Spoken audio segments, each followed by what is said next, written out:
விவசாயி, mechanic, engineer, இப்படி அப்பாக்கள் யாரா இருந்தாலும் அவங்க கனவெல்லாம் அவங்க பசங்களுக்கு ஒரு best college. AAA college of engineering and technology, Sivakasi. Counselling code 4680.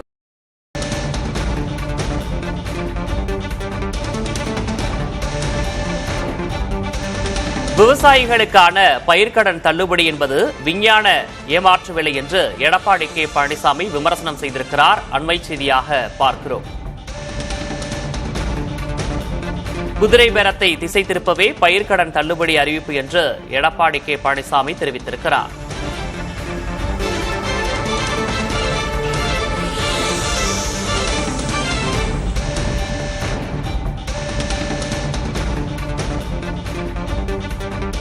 நேற்றைய தினம் தமிழக அரசு விவசாயிகளுக்கான பயிர்க்கடன் தள்ளுபடி என்ற அறிவிப்பை வெளியிட்ட நிலையில் எடப்பாடி கே பழனிசாமி விமர்சனம் செய்திருக்கிறார். விவசாயிகளுக்கான பயிர்க்கடன் தள்ளுபடி என்பது விஞ்ஞான ஏமாற்று வேலை என்று தெரிவித்திருக்கிறார். குதிரை பேரத்தை திசை திருப்பவே பயிர்க்கடன் தள்ளுபடி என்ற அறிவிப்பு என்றும் அவர் குறிப்பிட்டிருக்கிறார். இது தொடர்பான கூடுதல் விவரங்களோடு செய்தியாளர் விக்னேஷ் முத்து இணைந்திருக்கிறார். விக்னேஷ் முத்து, எடப்பாடி கே பழனிசாமி விமர்சனம் செய்துள்ள அந்த அறிக்கையில வேற என்னென்ன விஷயங்களை குறிப்பிட்டிருக்கிறார்? தமிழக அரசு நேற்று அந்த பயிர்க்கடன் தள்ளுபடி சம்பந்தமான அறிவிப்பை வெளியிட்டிருக்கக்கூடிய நிலையில் அதிமுகவினுடைய பொதுச் செயலாளர் இதனை கடுமையாக விமர்சனம் செய்து தற்பொழுது தன்னுடைய எக்ஸ் வலைதள பக்கத்தில் பதிவிட்டுள்ளார். பொய்க்கால் குதிரை அரசு விவசாய பயிர்க்கடன் தள்ளுபடி என்ற பெயரில் விஞ்ஞான முறையில் ஏமாற்று வேலையை அரங்கேற்றி இருக்கிறது.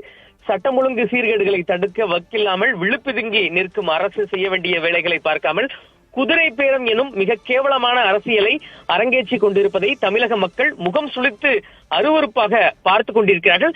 அந்த விவகாரத்தை திசை திருப்பத்தான் இப்படி ஒரு அறிவிப்பை முதலமைச்சர் வெளியிட்டிருக்கிறார் என தெரிவித்திருக்கிறார். சரி, அதையாவது ஒழுங்காக செய்தார்களா இல்லை என்றில், ஏனென்றால் ஏற்கனவே அதிமுக அரசு கடந்த 2021ஆம் ஆண்டு கூட்டுறவு வங்கிகளில் விவசாயிகள் வாங்கிய கிட்டத்தட்ட 12,110 கோடி ரூபாயை தள்ளுபடி செய்து 16,43,00,000 விவசாயிகளின் கண்ணீரை துடித்தது. ஆனால் இன்றைய அரசு தேர்தல் அறிக்கையில் 5 ஏக்கருக்கு குறைவாக நிலம் வைத்திருக்கக்கூடிய விவசாயிகளுக்கான கடன் முற்றிலும் தள்ளுபடி செய்யப்படும் என தெரிவித்து அதனை அவசர கதியில் தற்பொழுது ஒரு சிலருக்கு மட்டுமே செய்திருக்கிறது. 2026 கிட்டத்தட்ட 2,044 கோடி ரூபாய் கடனை மட்டுமே தள்ளுபடி செய்வதாக கூறுவதை பார்த்தால் விவசாயிகளுக்கு புரிந்துவிடும் இது எவ்வளவு தில்லுமுள்ளு இருக்கிறது என்று. இதனால் சோறு போடும் விவசாயிகளுக்கு கடவுளுக்கு நிகரானவன் அந்த பச்சை துண்டு அணிந்த உழவர்களை ஏமாற்றியவர்கள் செய்வனை திருந்த செய்யுங்கள் என்று இதையை கடுமையாக விமர்சனம் செய்து ஒரு பக்கம் அந்த குதிரை பேர விவகாரத்தையும் எடப்பாடி பழனிசாமி தன்னுடைய அறிக்கை மூலமாக சுட்டிக்காட்டியிருக்கிறார். விக்னேஷ் முத்து, இந்த குதிரை பேரம் தொடர்பாக நேற்றே அவர் அறிக்கை ஒன்றை வெளியிட்டிருந்தார். அதிமுகவிலிருந்து 3 சட்டமன்ற உறுப்பினர்கள் ராஜினாமா செய்துவிட்டு தாவேக்கவில் இணைந்த நிலையில் இன்றும் கடுமையான ஒரு விமர்சனத்தை எக்ஸ் தளத்தில் அவர் வைத்திருக்கிறார். நிலத்தை அளவுகோலாக வைக்காமல் பணத்தை அளவுகோலாக வைத்து மிகப்பெரிய ஏமாற்று வேலை என்றும் அவர் தெரிவித்திருக்கிறார். இந்த அறிக்கையில வேற இன்னும் குறிப்பிடும்படியான அம்சங்கள் இருக்கிறது.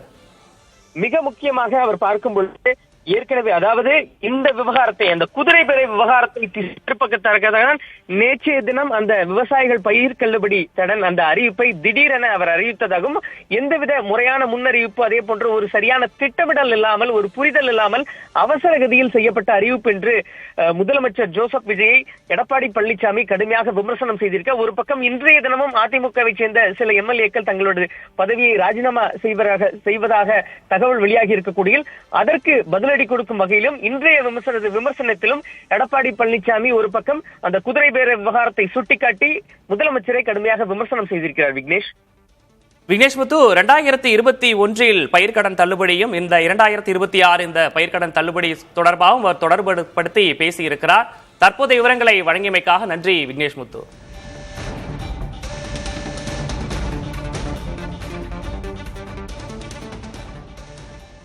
விவசாயி, மெக்கானிக், இன்ஜினியர், இப்படி அப்பாக்கள் யாரா இருந்தாலும் அவங்க கனவெல்லாம் அவங்க பசங்களுக்கு ஒரு best college. AAA college of engineering and technology, Sivakasi. Counselling code 4680.